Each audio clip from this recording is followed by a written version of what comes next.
Hello friends, welcome to the channel Readers Club. I am your host Neena Nagara, thanking you for joining in.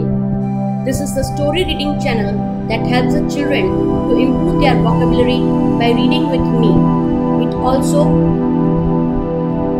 incorporates the listening skills, relaxation and meditation that helps the listener with a bedtime story,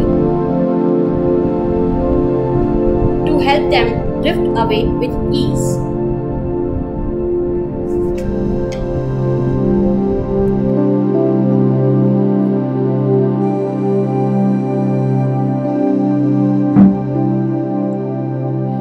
Chapter 3.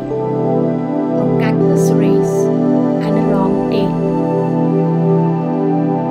They were indeed a queer-looking party that assembled on the bank. The birds with draggled feathers, the animals with their fur clinging close to them, and all dripping wet, cross, and uncomfortable. The first question, of course, was how to get dry again. They had a consultation about this, and after a few minutes, it seemed quite natural to Alice to find herself talking familiarly with them, as if she had known them all her life. Indeed, she had quite a long argument with the lorry, who at last turned sulky and would only say, "I'm older than you and must know better." And this Alice would not allow, without knowing how old it was, and as the lorry positively refused to tell its age, there was no more to be said. At last, the mouse, who seemed to be a person of authority among them, called out, "Sit down, all of you, and listen to me. I will soon make you dry enough." They all sat down at once in a large ring, with the mouse in the middle.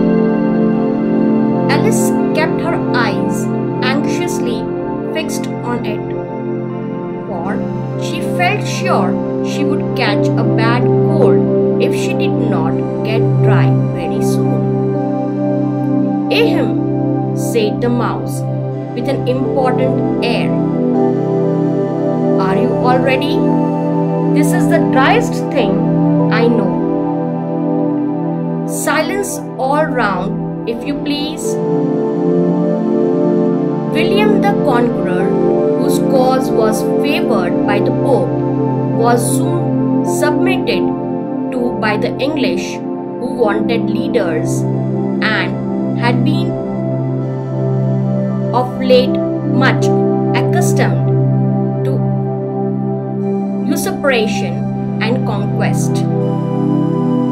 Edwin and Morcar, the earls of Mercia and Northumbria. "Oh," said the lorry with a shiver. "I beg your pardon," said the mouse, frowning but very politely. "Did you speak?" "Not I," said the lorry hastily. "I thought you did," said the mouse. "I proceed. Edwin and Morcar, the earls of Mercia and Northumbria, declared for him, and even Stigand, the patriotic Archbishop of Canterbury, found it advisable." "Found what?" said the duck. "Found it," the mouse replied, rather crossly. "Of course you know what it means." "I know what it means well enough. when I find a thing," said the duck. "It's generally a frog or a worm. The question is, what did the Archbishop find?" The mouse did not notice this question, but hurriedly went on.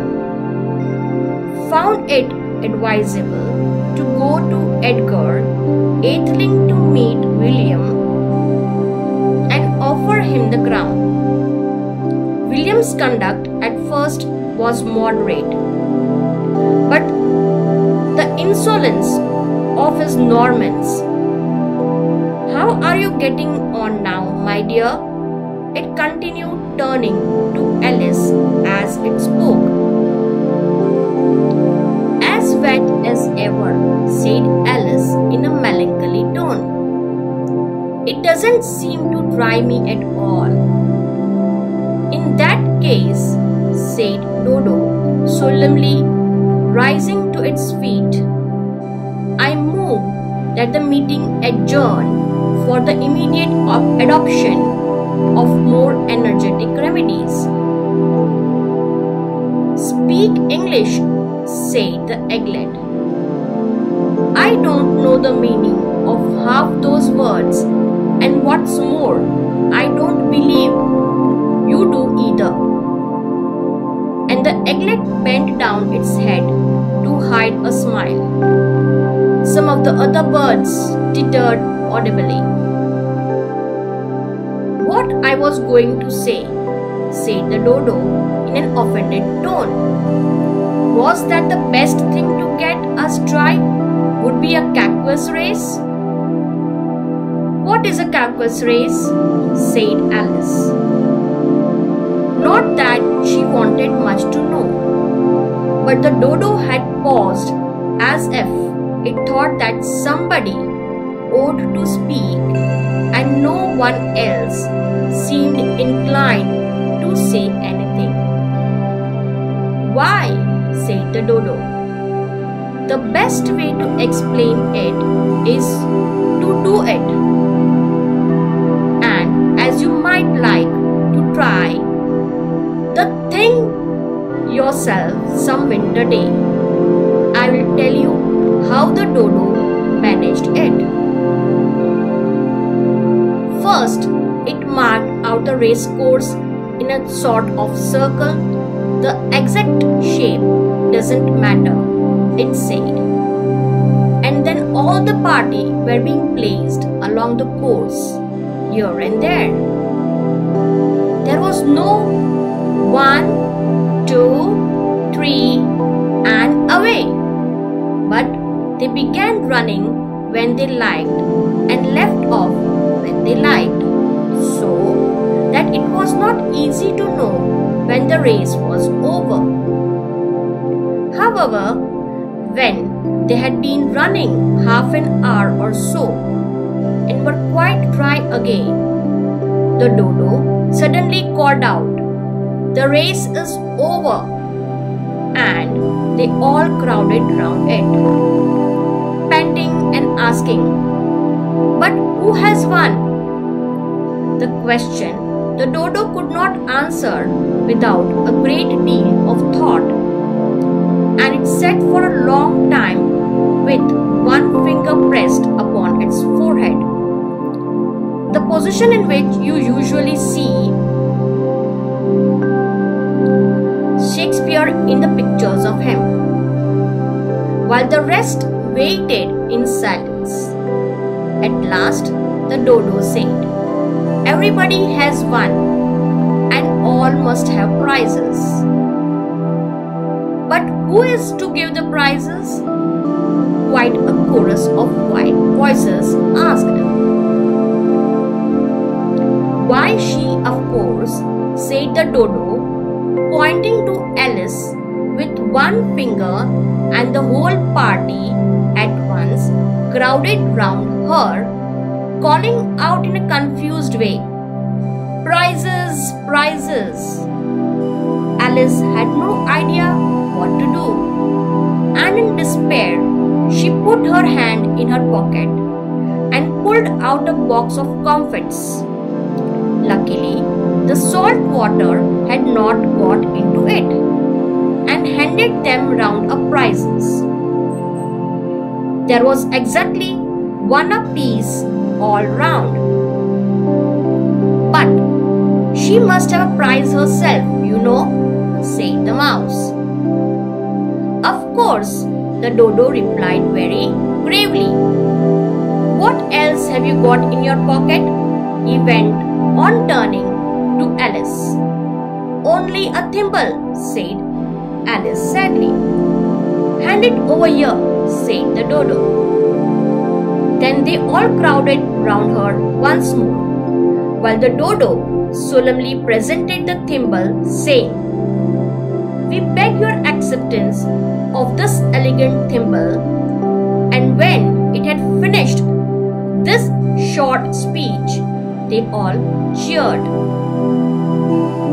Alice thought the whole thing very absurd, but they all looked so grave that she did not dare to laugh.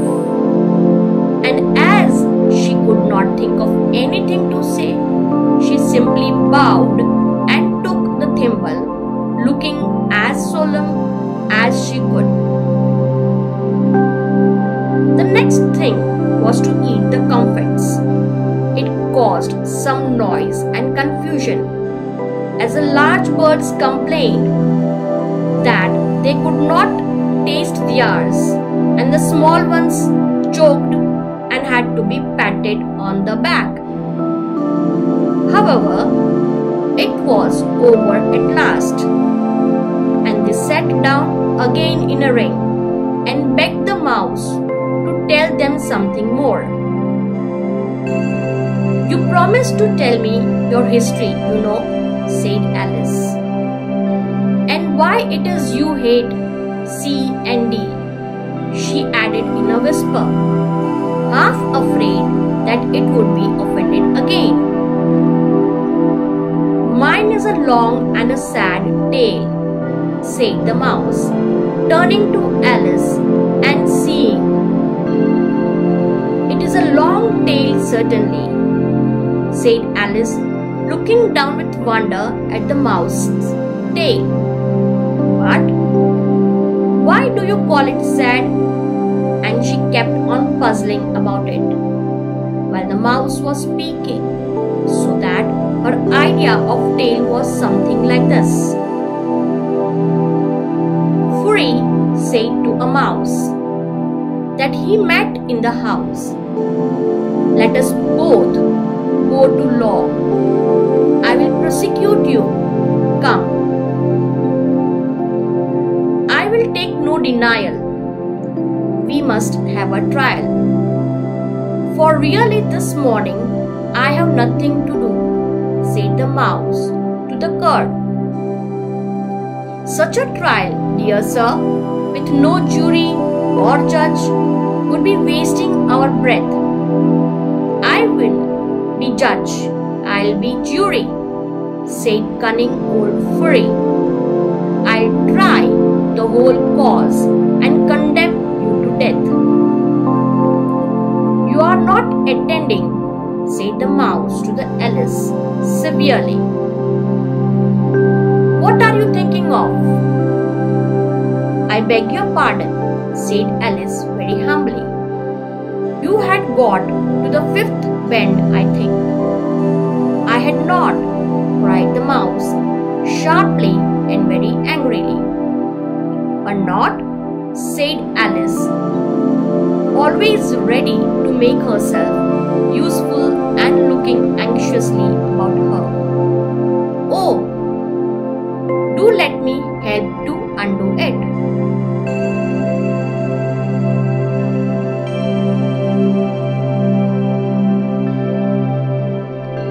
I shall do nothing of the sort, said the mouse, getting up and walking away. You insult me by talking such nonsense. I didn't mean it, pleaded poor Alice. But you are so easily offended, the mouse only growled in reply. "Please come back and finish your story," Alice called after it, and the others all joined in chorus. "Yes, please do." But the mouse only shook its head impatiently and walked a little quicker.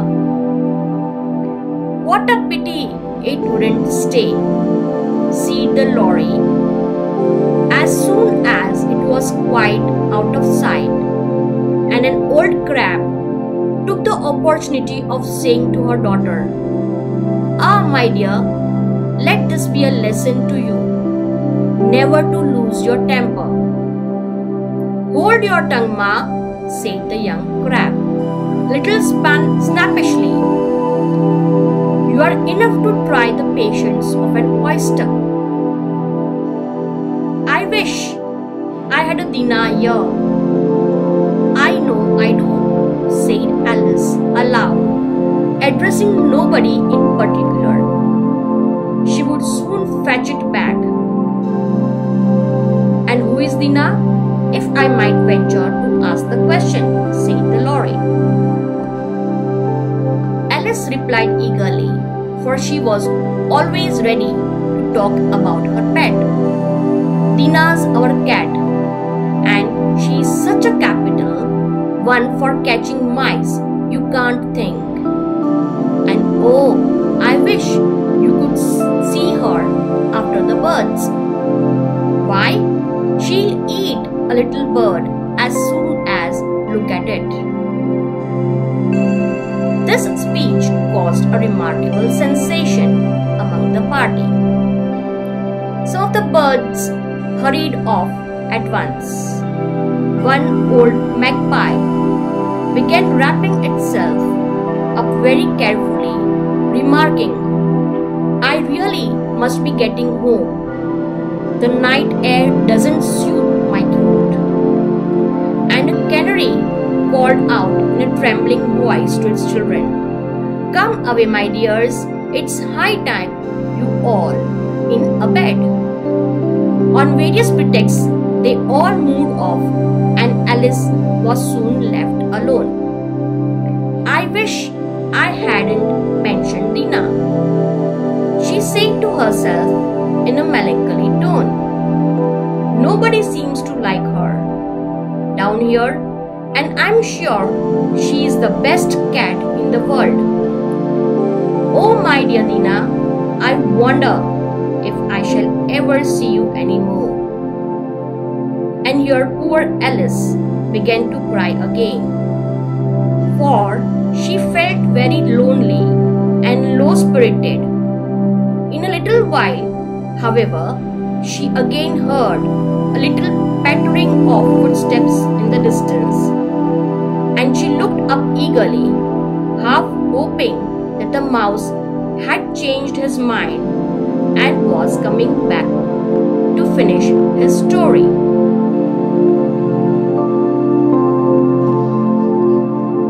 That's all for today.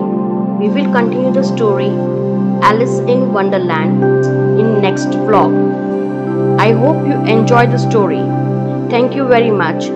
If you like the story, please subscribe, give thumbs up and click the bell icon so when new vlog is uploaded, you get the notifications.